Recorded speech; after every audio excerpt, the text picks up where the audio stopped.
Assalamualaikum warahmatullahi wabarakatuh. Perkenalkan kami dari kelompok 3 yang bertemakan tentang tauhid, makrifah, dan takdir sebagai barometer kehidupan.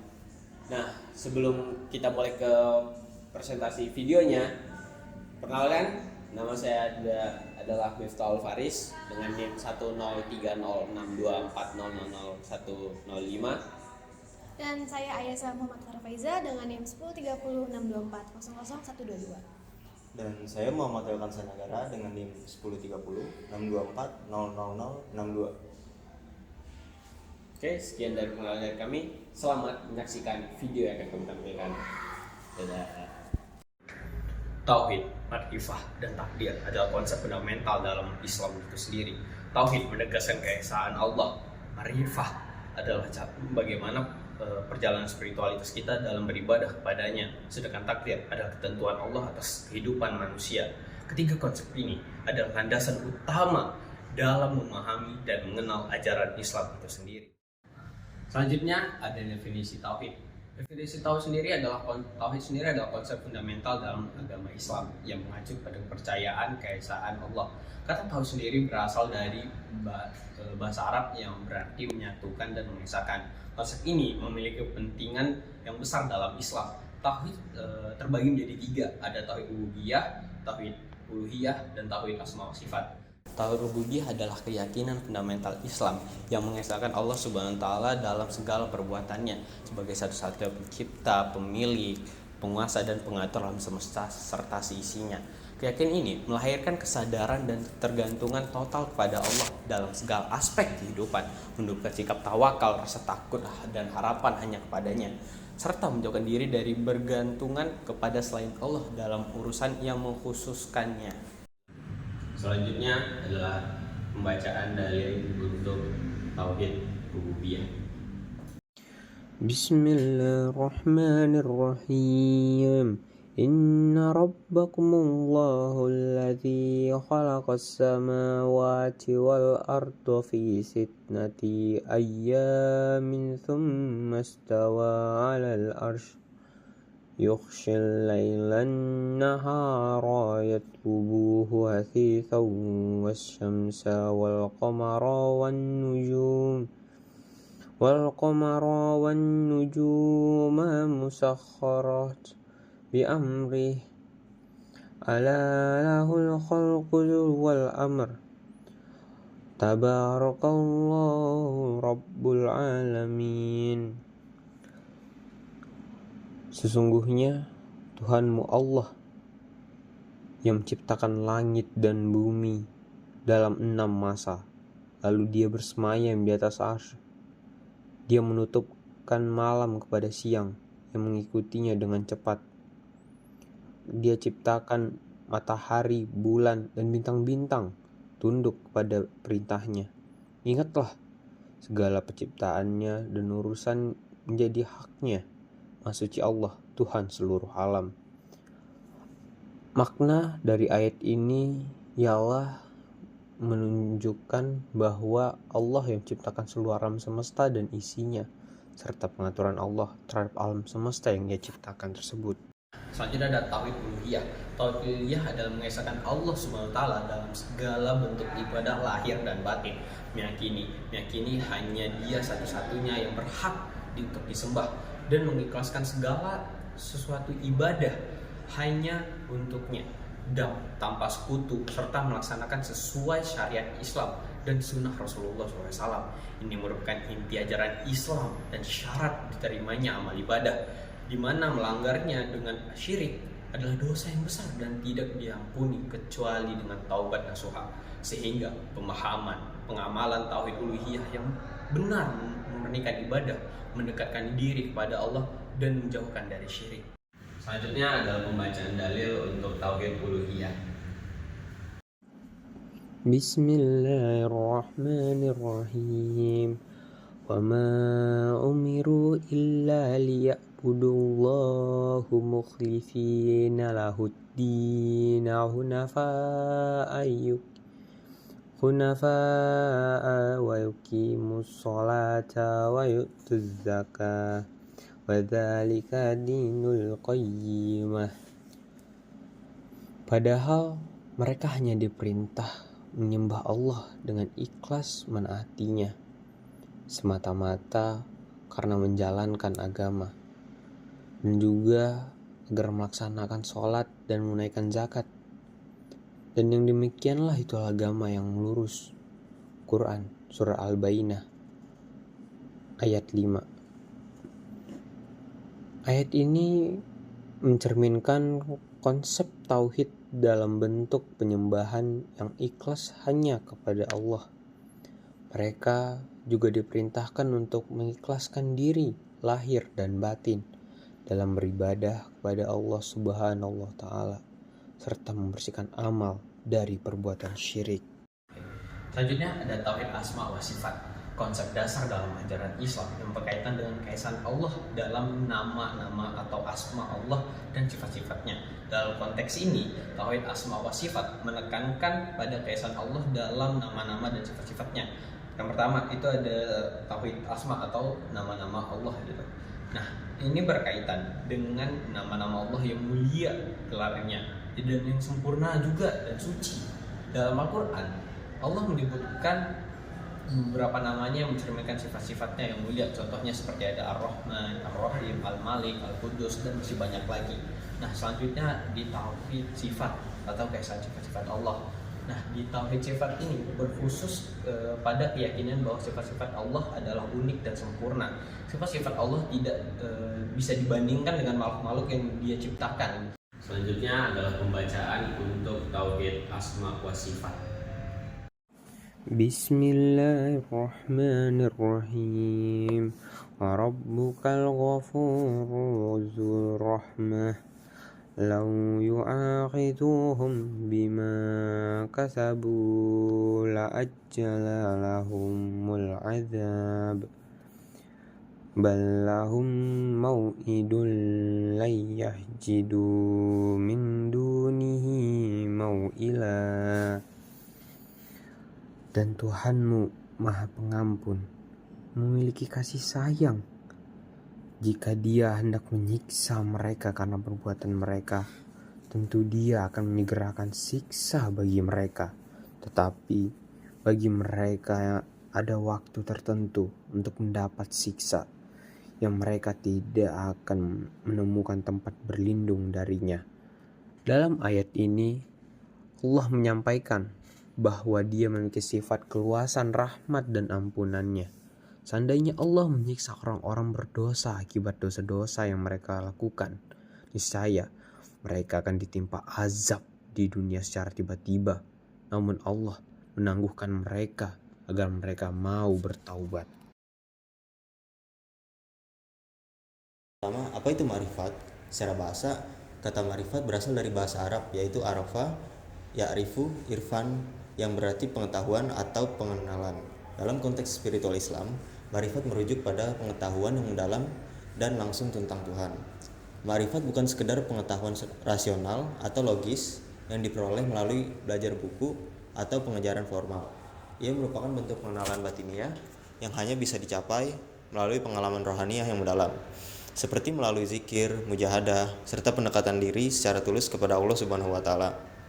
Ma'rifat disebutkan pada Quran surat Al-Isra ayat 36 yang berbunyi, wala takfu ma laisa laka bihi ilm innas sama wal basara wal fuada kullu ulaika kana anhu mas'ula, yang artinya, dan janganlah kamu mengikuti sesuatu yang kamu tidak mempunyai pengetahuan tentangnya. Sesungguhnya pendengaran, penglihatan, dan hati semuanya itu akan diminta pertanggungjawaban. Ayat ini mengajarkan bahwa ilmu yang hakiki adalah ilmu yang benar-benar dipahami, bukan sekedar diikuti tanpa landasan yang jelas. dalam pandangan para sufi, ma'rifat bukan sekedar ilmu biasa, tetapi pengalaman spiritual yang mendalam. Ma'rifat adalah kemampuan seseorang untuk melihat Tuhan dengan mata hati, bukan dengan panca indera atau akal semata. Ma'rifat merupakan pengetahuan yang objeknya bukan hal-hal yang bersifat eksoteris atau zahiri, tetapi lebih mendalam terhadap penekanan aspek esoterisnya atau batiniah dengan memahami rahasianya. Maka pemahaman ini berwujud penghayatan atau pengalaman kejiwaan. sehingga tidak sembarang orang bisa mendapatkannya. Pengetahuan ini lebih tinggi nilai hakikatnya dari yang biasa didapati orang-orang pada umumnya, dan di dalamnya tidak terdapat keraguan sedikit pun.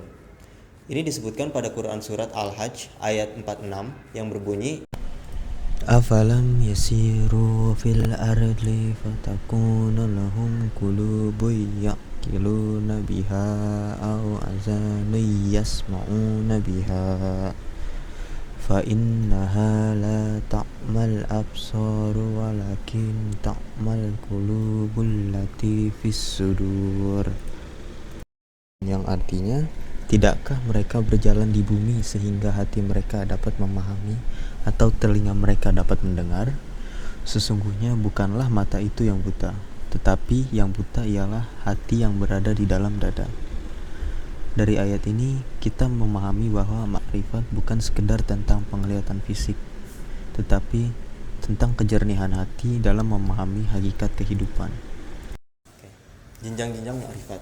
Menurut Su'alun al-Misri, makrifat terbagi menjadi 3 tingkatan. Yang pertama ada makrifat al-tauhid, yaitu makrifat bagi orang-orang awam yang mengenal Allah Subhanahu wa taala hanya melalui syahadat, tanpa adanya argumentasi atau pemikiran mendalam. Mereka cenderung mudah percaya tanpa perlu pembuktian logis. Yang kedua ada makrifat al-burhan wa al-istidlal, yaitu makrifat bagi para ilmuwan dan filsuf yang mengenal Allah Subhanahu wa taala melalui logika dan pembuktian akal. Mereka meneliti, membandingkan dan menganalisis secara rasional sebelum meyakini kebenaran. Yang ketiga ada makrifat hakiki, yaitu makrifat tertinggi yang diperoleh melalui hati nurani. Ini adalah tingkatan makrifat yang dianugerahkan oleh Allah Subhanahu wa taala kepada para sufi dan wali yang ikhlas dalam beribadah. Imam Al-Ghazali menggambarkan perbedaan ini dengan contoh sederhana. Orang awam menerima informasi bahwa ada seseorang di dalam rumah tanpa menyelidikinya. Seorang filsuf akan membuktikannya dengan mendengar suara di dalam rumah tersebut, sedangkan seorang sufi akan masuk langsung ke dalam rumah dan melihat orang itu dengan mata kepalanya sendiri. Inilah yang disebut dengan pengetahuan hakiki. Nah, yang ketiga ada peran qalb, ruh, dan sir dalam makrifat. Yang pertama ada qalb atau hati. Qalb bukan hanya sekedar alat untuk merasa, tetapi juga alat untuk berpikir. Qalb dapat mengetahui hakikat segala sesuatu, dan jika disinari cahaya Tuhan, qalb dapat mengetahui rahasia-rahasia Tuhan. Fungsi qalb adalah untuk mengetahui sifat-sifat Tuhan. Ini dijelaskan pada Quran Surat Al-Hajj ayat 46. Yang kedua ada ruh atau roh. Ruh adalah alat atau komponen untuk mencintai Tuhan. Menurut Al-Qushairi, fungsi ruh adalah untuk mencintai Tuhan. Nah, yang ketiga ada sir atau sanubari. Sir adalah alat yang dapat melihat Tuhan. Sir memiliki kedudukan yang lebih halus daripada ruh dan qalb. Sir bertempat di dalam ruh dan akan menerima pantulan cahaya dari Allah apabila qalb dan ruh benar-benar suci.